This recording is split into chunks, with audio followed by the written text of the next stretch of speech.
Welcome, welcome, welcome, my Be Health Empowered family. Thank you so much for joining us for another week of Excuse Me, Doctor.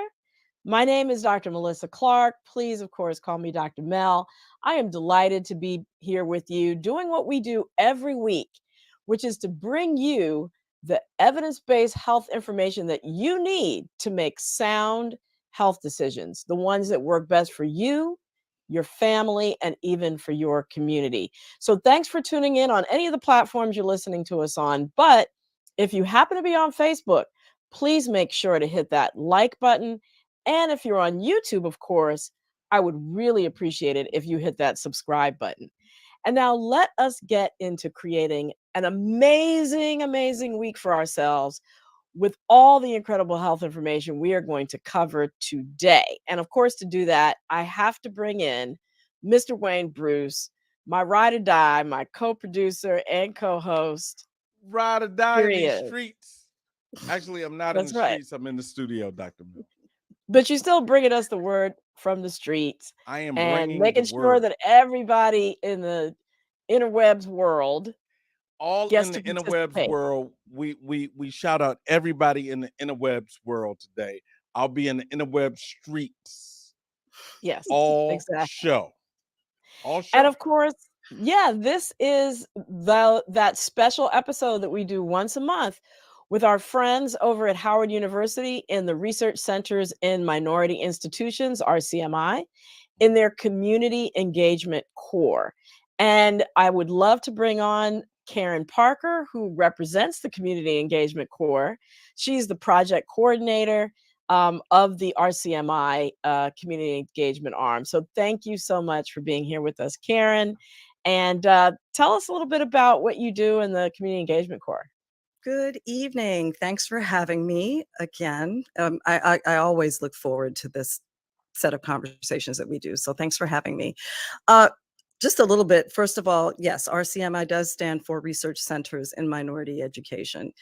And it's a program that we basically make sure that we're bringing relevant research to the center. And what we do in the Community Engagement Core is make sure that that research is exactly what our communities need. So there's a lot of back and forth and checking in with our key stakeholders. So that's pretty much what we do, a lot of listening. And that's so important because all the information that we bring you all is based on research. And the more that we have people of color participating in that research, the more it applies to us all. And so we applaud everything, right? We applaud everything that Howard University is doing. We applaud HU. That's right. Well, whenever I hear HU, I have to say, you know. You know That's it.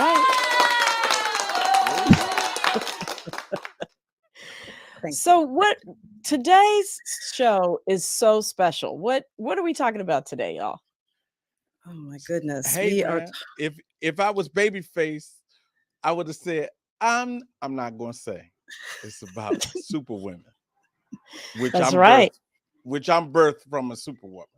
That's I'm right. married to another Superwoman, but just everything that women and Black women in particular go through with the Superwoman syndrome. Right. And because this is Excuse Me, Doctor, we're of course going to be talking about the Superwoman syndrome as it pertains to our health as women.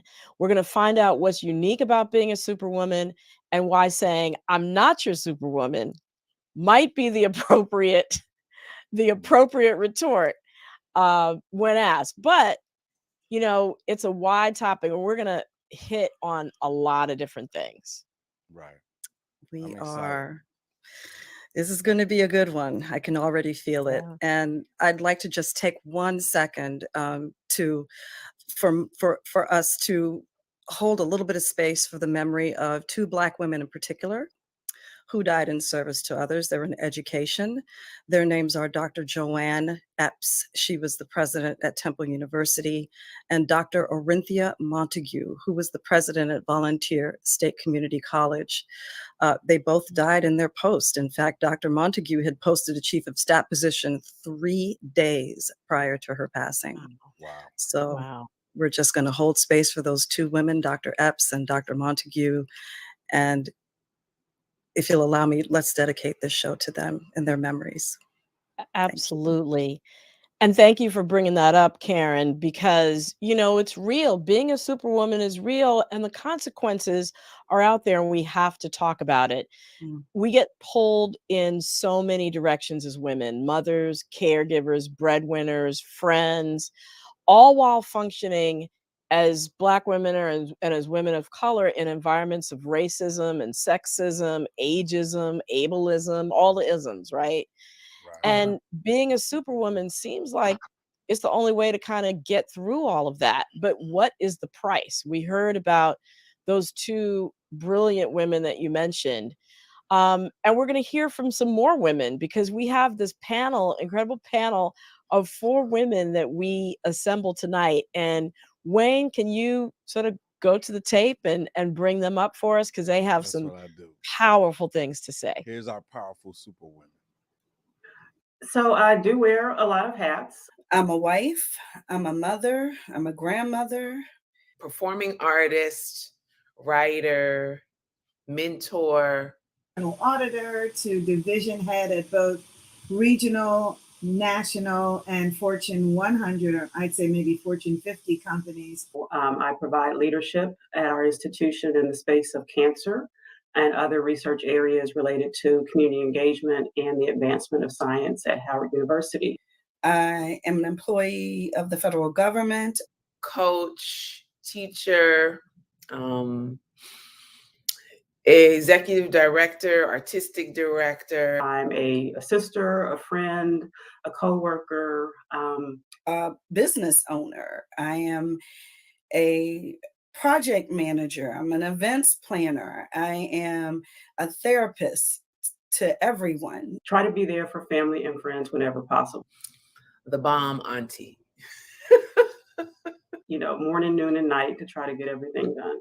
You name it. I tend to take on opportunities that people will not. I'm it. At least a team of 5 to 7 people. My guess would be about 8. I would say 5. I'd say 5. Minimum 10. For respite, I like.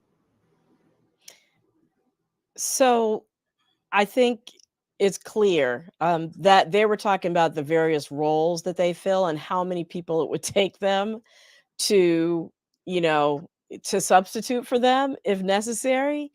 And I think a lot of people probably identified with that. And so, Karen, please bring on our expert guest who's going to be with us tonight. Absolutely. It is my honor.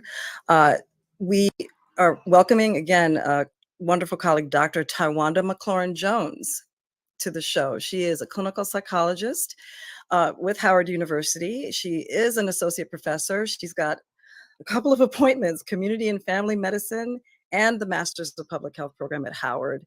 She's also a fellow, a Bloomberg American Health Initiative fellow at Johns Hopkins. So she wears a lot of hats herself. And all I can say is thank you for taking the time to join us, Dr. McLaurin-Jones. Welcome. Thank you, and thanks for having me. And Dr. McClaren-Jones, I know you have published multiple articles on adolescent and women's health. And so I would love for you to help us understand, what is the Superwoman syndrome and how does it apply, especially to Black women? Well, from the videos that we've heard, let me first say that's a lot of Black girl magic going on right there. Yeah. It is characterized by a number of roles. And when we look at it from a research perspective or even from a clinical perspective, it's really what we call a behavioral and affective response to the societal pressures that's put in place on women.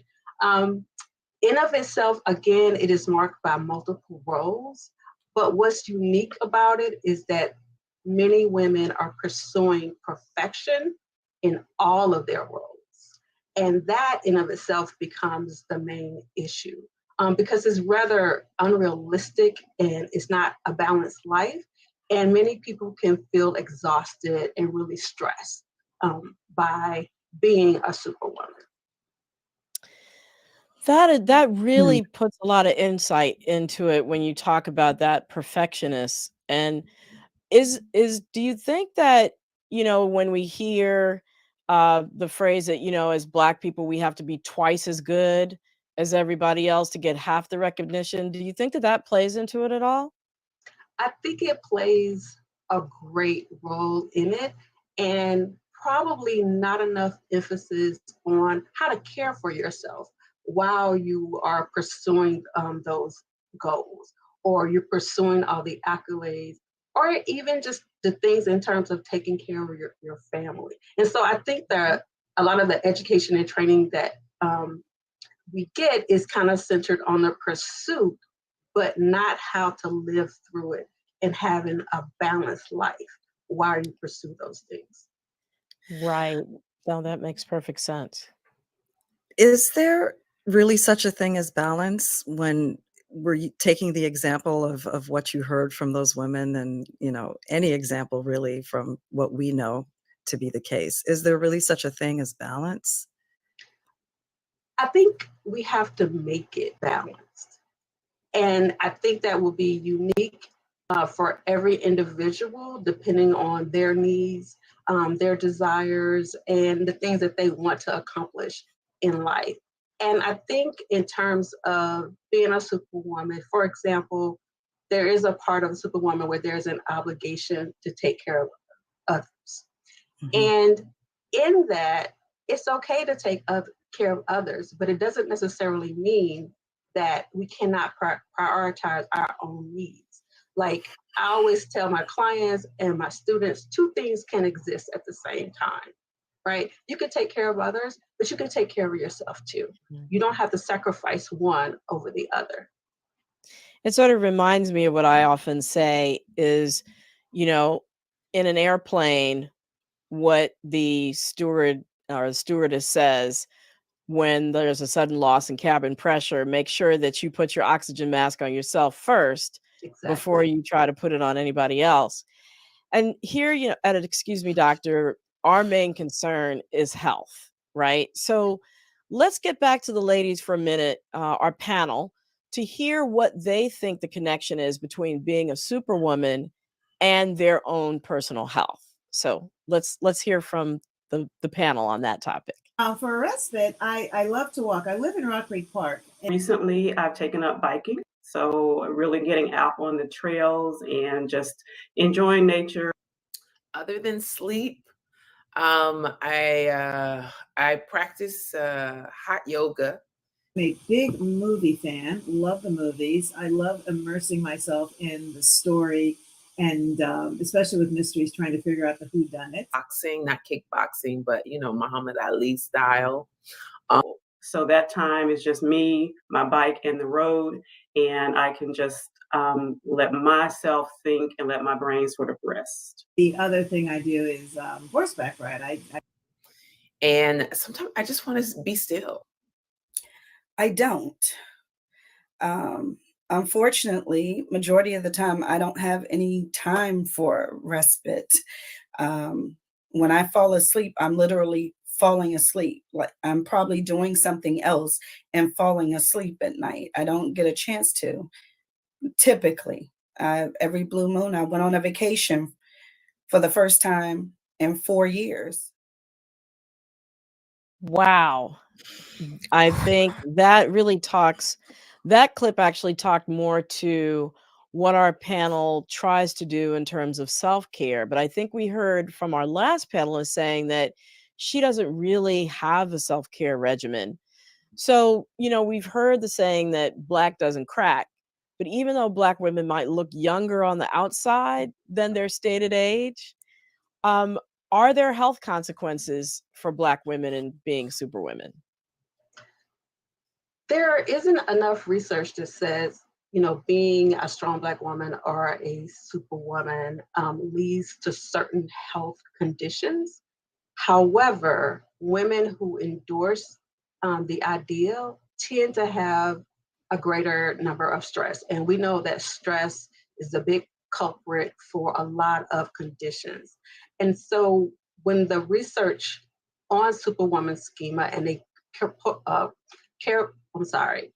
parallel that to health, we do see things like increase in symptoms related to depression and anxiety. We see less help-seeking behaviors and less reporting of their own victimization. Wow. Mm, Can you talk a little bit about that last piece about less right. reporting of their own victimization? Can you expand on that a little bit? Yeah, so I recently was reading a study. I can't quote the authors right now. They actually were looking at Superwoman endorsement and young girls and dating violence. And individuals who endorse the ideals of being a superwoman, they were less likely to report dating violence. And I Wow. think that kind of goes back to the idea that being a superwoman or being a strong Black woman means that you have to kind of live through everything on your own without seeking help. And, like you just have to endure things. And that's part of the issue with being a strong Black woman. Again, I would like to emphasize two things can be true. You can still be strong, but be vulnerable enough to allow other people to help you. Mhm. And to know when to ask for help, Yeah. Right. right? So, I have, there's I'm sorry, go a ahead. researcher called there's a researcher called Arlene Geronimus who talks about weathering, and you know the effect that stress has on our bodies, especially as women of color enduring racism and sexism and microaggressions. Can you talk a little bit about what's happening in our bodies when we're under higher amounts of stress? So our body has a built-in system to kind of deal with stress. Many of us call it like that fight or flight response. And in times of stress, and it's really meant for short-term stress, your body releases hormones. And these hormones kind of activate us. It gives us lots of energy so that we literally could run away from the situation or we can fight our way through it. But when your body is constantly under stress and this system is being constantly activated, what tends to happen is we have higher levels of these hormones in our system that may be associated with increased blood pressures, increased glucose levels, increased cholesterol, and even it's storing fat at higher levels. And so what ultimately happens is the systems that are related to your endocrine system, your metabolic system, your cardiovascular system, all of those things are impacted. And some of the conditions that are really kind of plaguing African and Black women are things like type 2 diabetes, cardiovascular health, and cancer. Right. And you mentioned weight gain, higher Weight rates gain, of yes. overweight and obesity, absolutely. Karen, I think you had a question?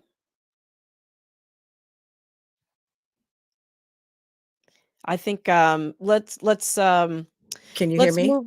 Yeah, now we can, yes. Go ahead. Okay, I'm so sorry. I hit mute for some reason. I wanted to know a little bit more about that process where all of these hormones start to build up. How can we reverse that?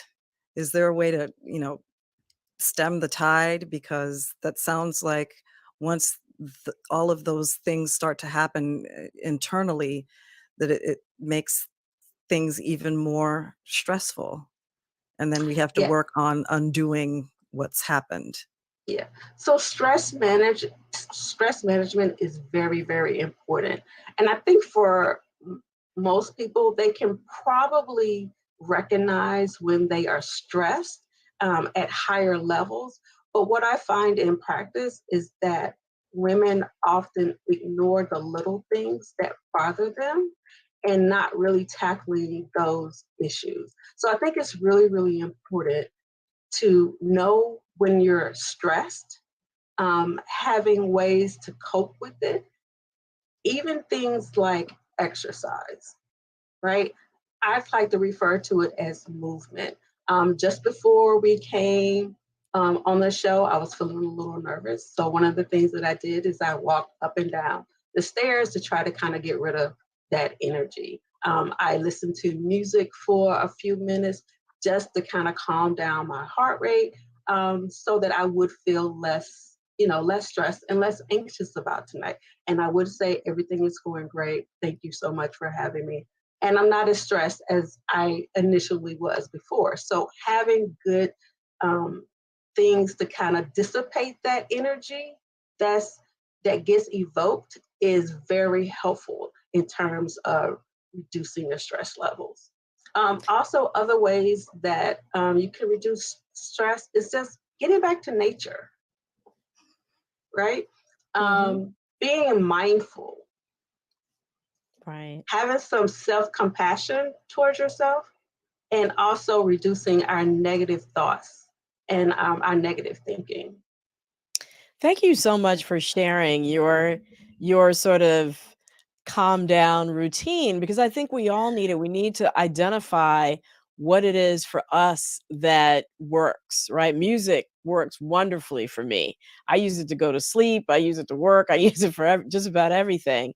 And I think we heard from our panelists that they have a variety of ways, from horseback riding to being still to being out in nature. So I think the key is to really find what works for you. And I really appreciate what you said about movement. It doesn't necessarily have to be exercise. I talked about that in my book, Excuse Me, Doctor, in one of the 5 self-health actions, that just by moving and contracting our muscles, it releases chemicals into our bloodstream that help to bring our stress hormones down. So thank you for highlighting that.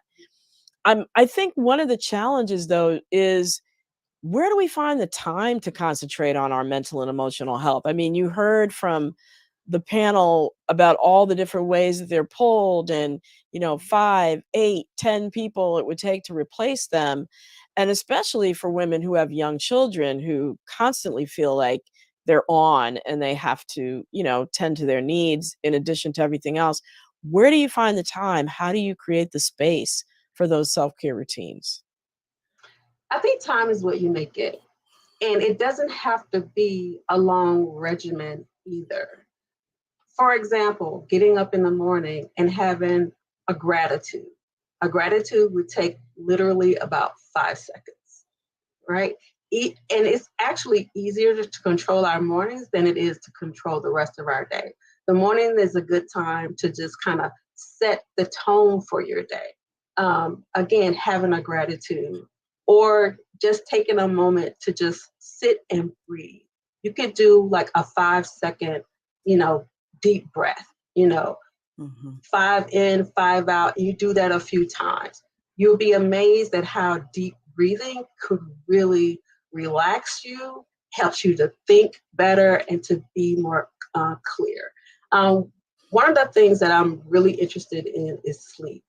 And sleep is so very important.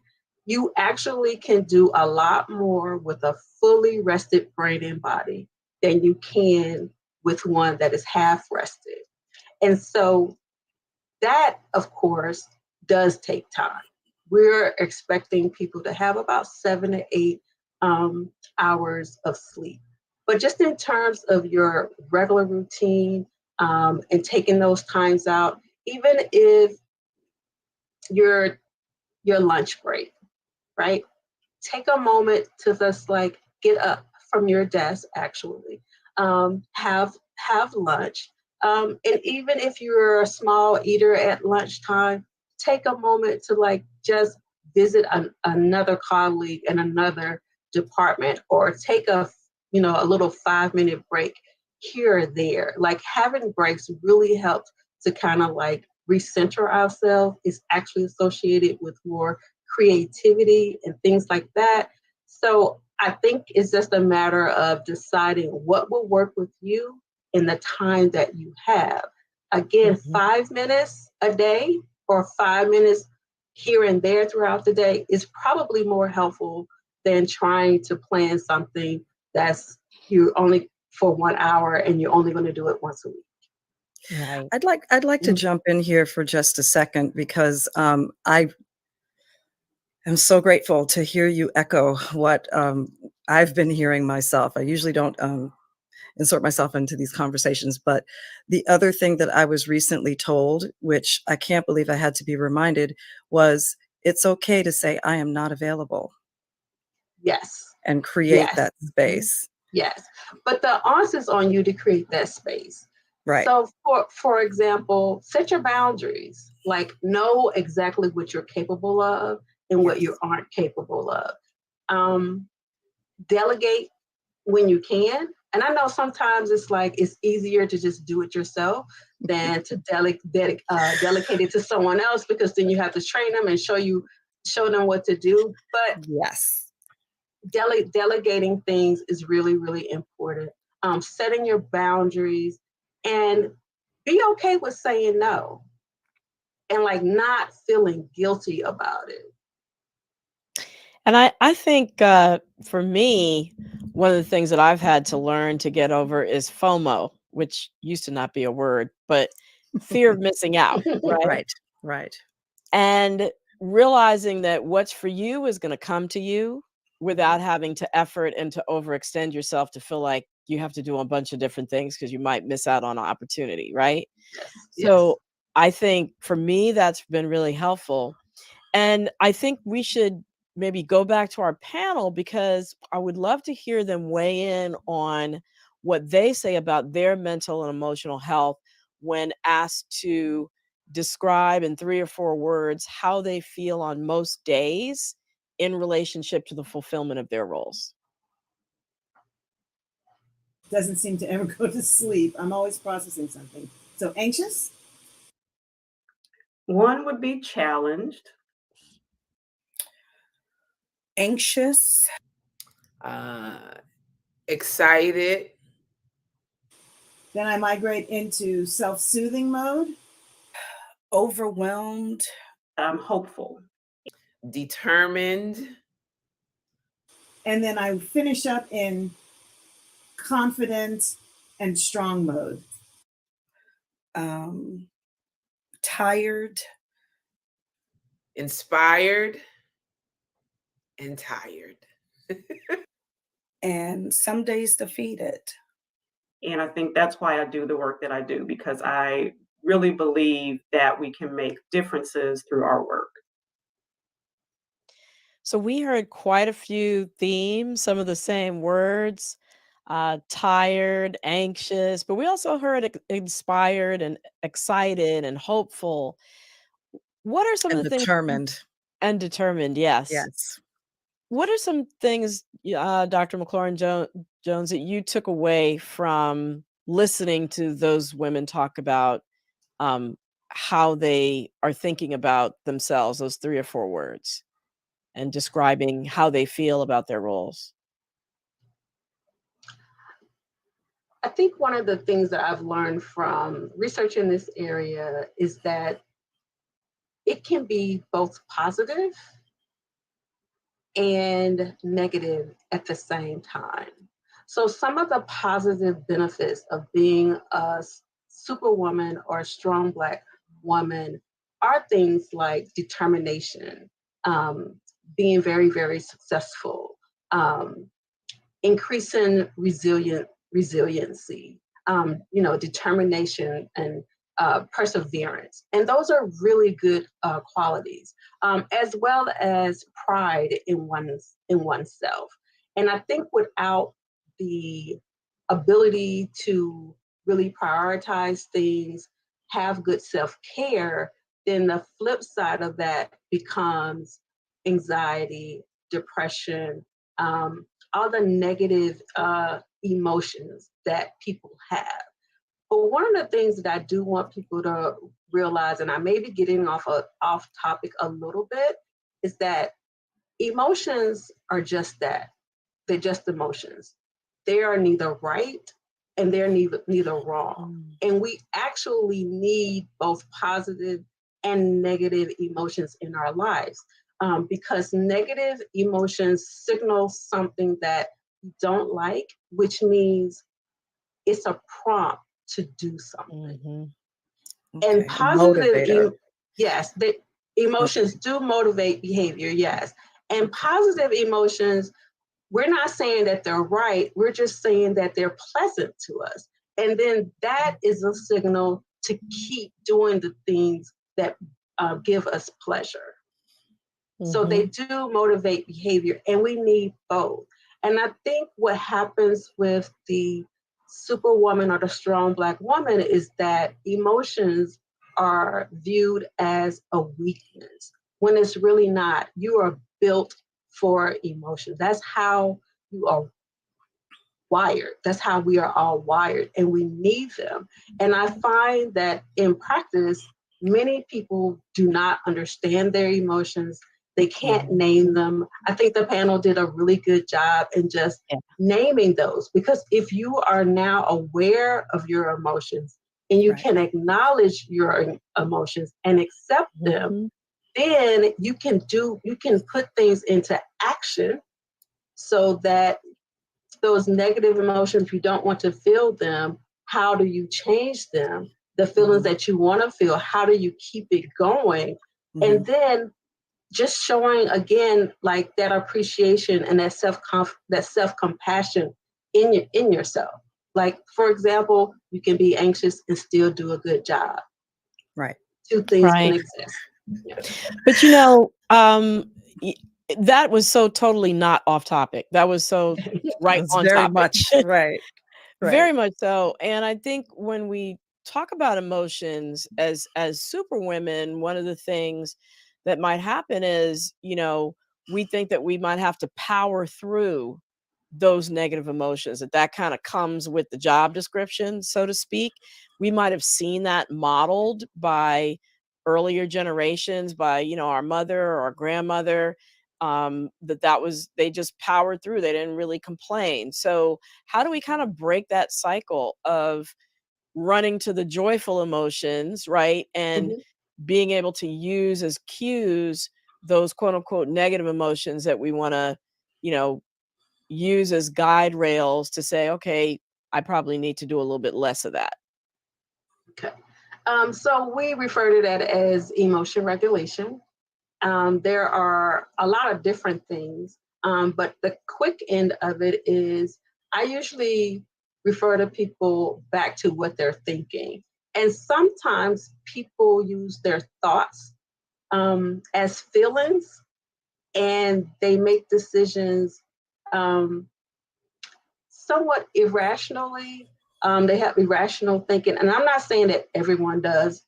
Well, actually, I am, because we all make errors in our thinking from time to time. Okay. And sometimes what we're thinking actually causes us more stress. And one of the things that I would say, one of the errors that I often see is attempting to, what's called mind reading.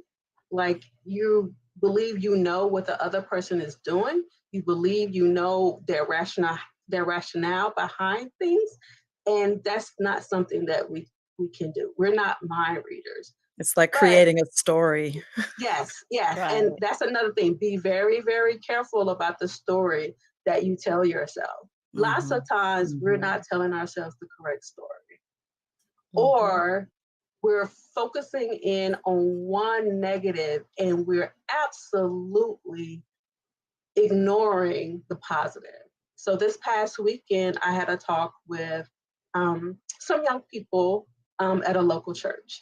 And I said, to them, let's say you took an exam and you got a 90 on the exam, but you missed, like, let's say 3 questions. What are you going to be thinking about? And most of them said the 3 questions that they missed. Overlooking the questions that they got right, overlooking the fact that they obtain mastery of that subject. They're perseverating on those 3 questions and trying to figure out how you could do better next time when you did perfectly fine to begin with. We're always our own worst critics, right? Absolutely. Yes. Absolutely. I think that goes back to that perfection that you were talking about earlier, the perfection that we feel driven to seek. Yes. And speaking of that, I'm a little bit curious as you're talking about thoughts and emotions and regulating one's thoughts and self-soothing, thinking about media, commercials, TV shows, et cetera, that suggest that we can use substances to relieve stress, like alcohol or any of the other substances. Is that recommended in moderation for self-care? Is it true? Can you talk about that a little, please? No, I would not recommend any substance as a point for your self-care plan. I would say African Americans in particular, there is no benefit. There's no health benefit to them. But in the substance use literature, we know that negative affect and the inability to cope with your negative affect is associated with substance use. And so the issue really, I'm sorry, go ahead. Well, I was going to say, what do you mean by affect? Right. If you can break that down for us. Oh, negative emotions. Oh, okay. You know, feeling stress, feeling anxious, or feeling sad. We know that those things are linked to substance use. And so while people may turn to it as a stress reliever, they're actually doing more damage to their health in the long run. And, you know, since we're talking about alcohol, the actual guidelines for alcohol for women is really no more than 7 drinks. And that's a standard drink. No more than 7 drinks a week and no more than 3 drinks in one particular time, because our bodies processes alcohol at a much lower rate than men. That's and for women who are at risk of breast cancer, there's no safe amount of alcohol because alcohol raises the risk of breast cancer. And it just struck me as you were speaking that, you know, when you use substances, it dulls your appreciation of those negative emotions that you're supposed to be paying attention to. So instead of changing your behavior, like we were talking about before, the emotional regulation, to minimize how many negative emotions you're having about a situation, you're just totally, you know, covering everything up by alcohol or whatever other substance you're using. So ultimately, you're not getting to the root cause of your stress. So we should only drink when we're happy, is what you're saying. I'm saying those 7 drinks. I'm trying to figure out where those 7 drinks fit. Where those 7 drinks fit in, right? Yes, it's important. Those are guidelines from NIAAA. From the research suggests that when women drink more than that, they start to experience health problems. And it may be related to physical health, it may be related to mental health, but that's when we start seeing problems when women drink more than that. Understood. Yeah. Thank you. Are there any cultural factors as African Americans, as Black women, working in our favor that we can use to lessen the effects of stress on our health? I think there are a lot of cultural factors. I think one, if we use things like spirituality, most African Americans do prescribe to some religion. Using those practices can be very helpful. And the research is starting to catch up that, you know, prayer and meditation is beneficial to your health. I think engaging in like the creative arts, I often prescribe for clients to just start journaling. If you can't do anything else, just start journaling your thoughts and tracking those things. Creative dance, art, storytelling, we all have certain talents and gifts, like really starting to use those to your advantage, even being part of like social organizations. Because one of the things that we see in mental health in particular is that people come experiencing like whatever they're going through, they feel like they're alone in the world. And being part of a body where they are supportive is a healthy relationship. That's very important.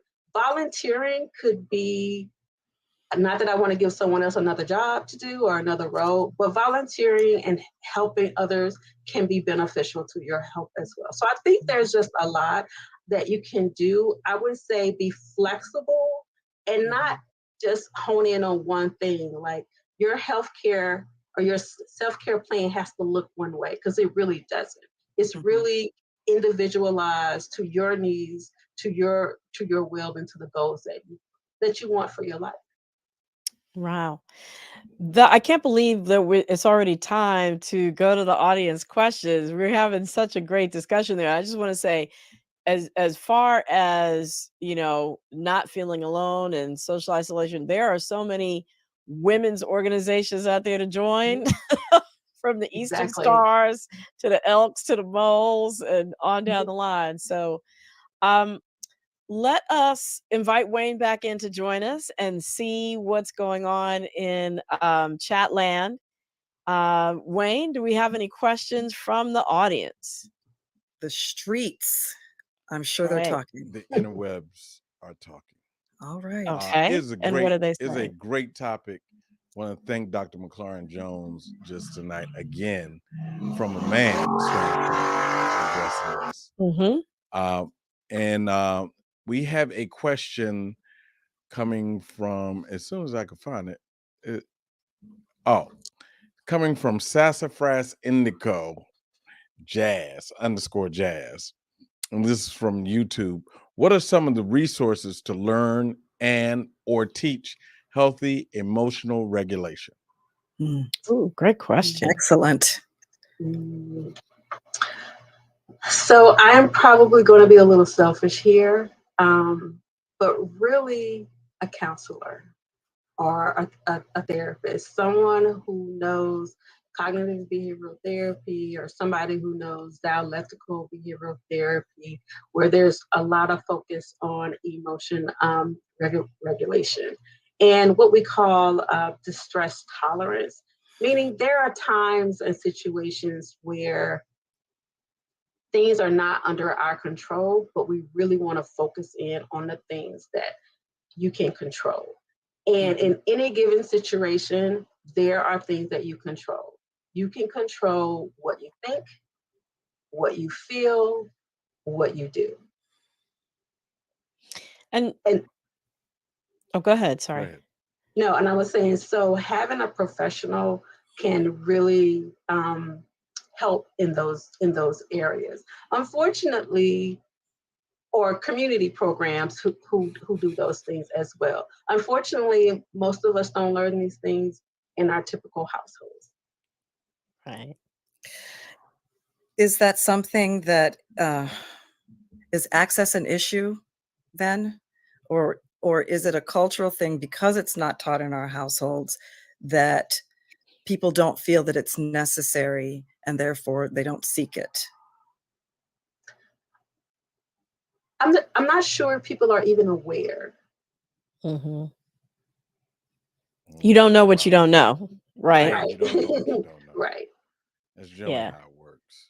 Until there's a crisis, of course. Exactly. Right. But one thing I have to say, just to jump in there, is that young people do seem to know that they need to focus on their mental health much more than, say, late millennials and Gen X and boomers. So that's a good sign, I think. Yes. And just to once again go to our audience, we have Yvonne Smith says it's the stigma of everything. And she also says you don't have to do it all. It's okay to have a personal scheduler and a housekeeper or cleaning service. It's good to have girl time. And, you know, if you're trying to be a Superman, man time. Just saying. We're not forgetting about the brothers. Don't worry about it. I mean, it's all about women. Like I said, I was raised by a Superwoman, and I saw her do all those things almost and work herself into her, you know, where she lay now. So, you know, understanding, like Dr. Catherine Harmon Toomer says, no is a complete sentence. Absolutely. It is absolutely, yes, yes. But I would like to thank the individual who made that comment, because that is really important. Again, if you can delegate some of your responsibilities and don't feel guilty about it, because even being a wife or a mother, those things are important, but it is quality over quantity every time. The quality of the relationship matters. You can be in your kids' life 24/7. You can take them all kinds of places. You can be at every event.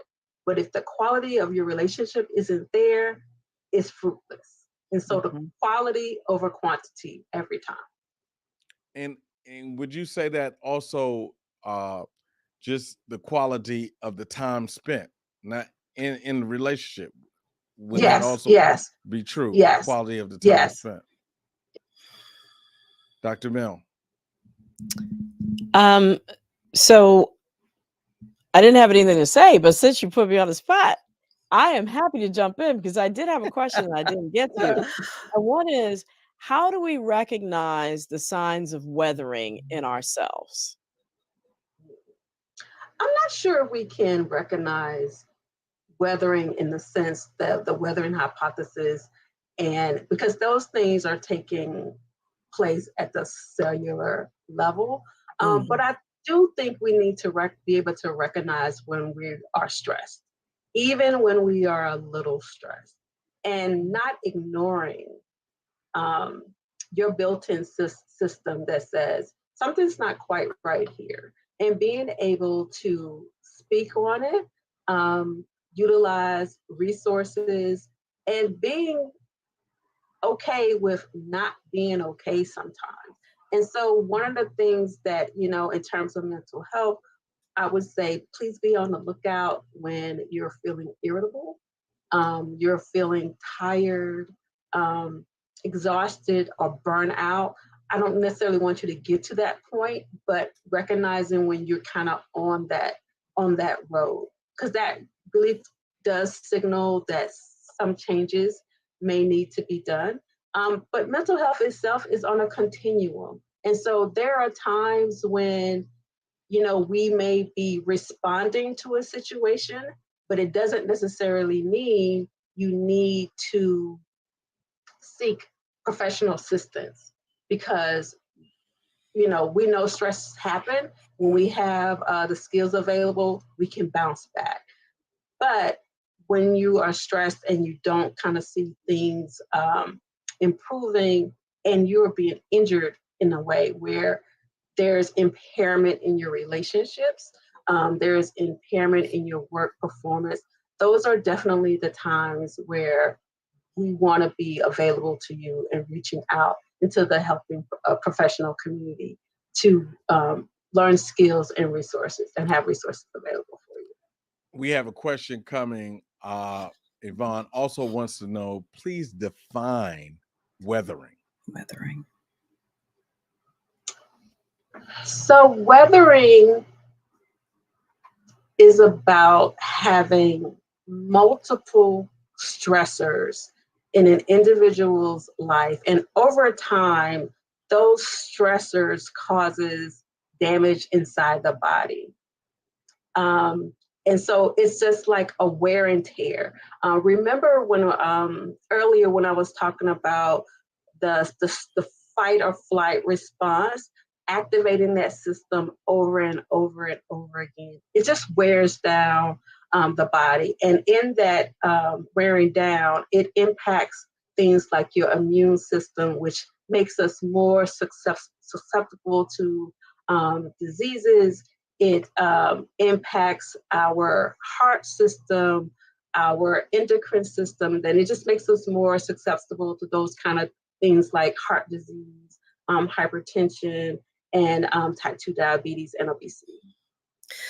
And if I could also add to some of the original research around weathering was seen in looking at Black women and their complications and death rate around pregnancy.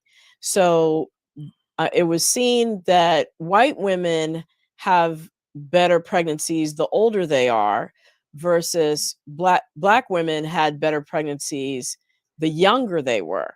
And so the hypothesis, based upon the excellent explanation that Dr. McClaren Jones gave, was that because of weathering, because of racism, microaggressions, higher levels of stress, the Superwoman syndrome, that as Black women got older, their bodies got more wear and tear, and therefore they had less successful pregnancies. And so that's one of the areas in which that weathering theory was developed. So, but wear and tear is the bottom line. So Black is not cracking on the outside as much as it is on the inside, is what you're saying. Right. Exactly. Any other questions from the audience, Wayne? Don't have any more questions. So I think this would be a great time to go to our closing clip from our panel, because they were incredible. And I think they're going to be introducing themselves, saying who they are, and we'll be able to hear in their own words who they are. Ingrid Beckles. My name is Tony Blackman.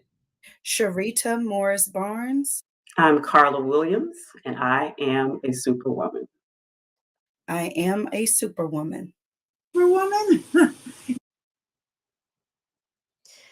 Thank you so much to our panel. They were incredible. They were So incredible. grateful. So grateful. They were and just that they were able to share their experiences so that we can learn. And more than anything, I think we learned that there's a commonality to this, a commonality of experience. And Dr. McClaren Jones, thank you so much for joining us, because you gave us the tools to be able to navigate not just the positive aspects of being a superwoman, but the ones that might be putting us at risk and putting us at jeopardy in our relationships and our health and etc. So thank you so much for all your words of wisdom. Thank you. Thank you, Bison. Absolutely. And that's the other beautiful thing about this relationship with Howard University RCMI, is that we have the whole Howard community and all the expertise that lies therein to help guide us when we have these joint sessions on Excuse Me Doctor. So thanks so much. Thank you, Karen, for being in here, and all your wonderful contributions. Thank you, Mr. Wayne Bruce, of course, my producer and co-host. And of course, before I go, I have to remind everybody that the RCMI has this incredible study going on, the COVID Resilience Research Study. Participation is voluntary, but if you just fill out 2 surveys, doesn't take that long, you can be reimbursed up to $100 for filling out both surveys. So if you have any interest in doing that, reach out to Dana Harvey. You can email her at DanaHarveyResearch@gmail.com. Dana, D-A-N-A, Harvey, H-A-R-V-E-Y, research@gmail.com. Well, that is it for us this week on Excuse Me Doctor. Thank you, my Be Health Empowered family, for tuning in, for all those wonderful questions and comments. And if I don't see you, remember to be wise, to be well, and to be health empowered. Thanks so much for joining.